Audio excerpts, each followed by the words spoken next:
DZAM, ang subok sa balita. Alam nyo ba, ang kantang yan ay naging meme ng mga fan-made.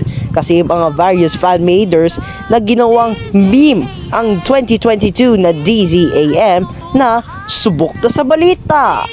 Kasi poses ko yan, kaya sintonado pa ako, ginawa pang meme.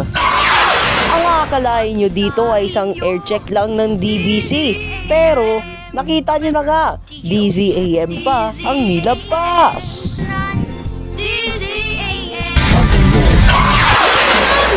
Cool FM naman tayo. Akalain nyo lang na normal air check lang din to. Tulad lang kasi sa DBC. Pagkatapos ng programa, ano pa ang lumabas? DZAM ba? O sa kanilang station ID?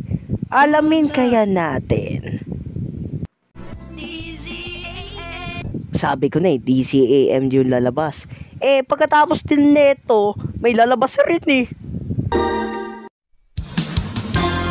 Ginamit pa yung bumper, pero okay lang.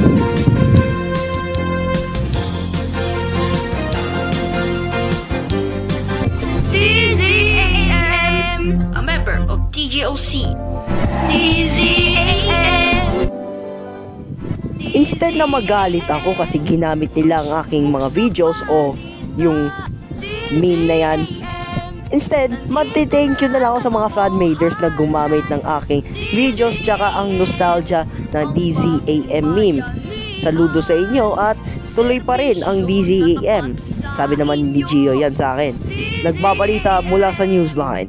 Rod Sergio de Matera, KBS News. DZAM, a member of TGOC.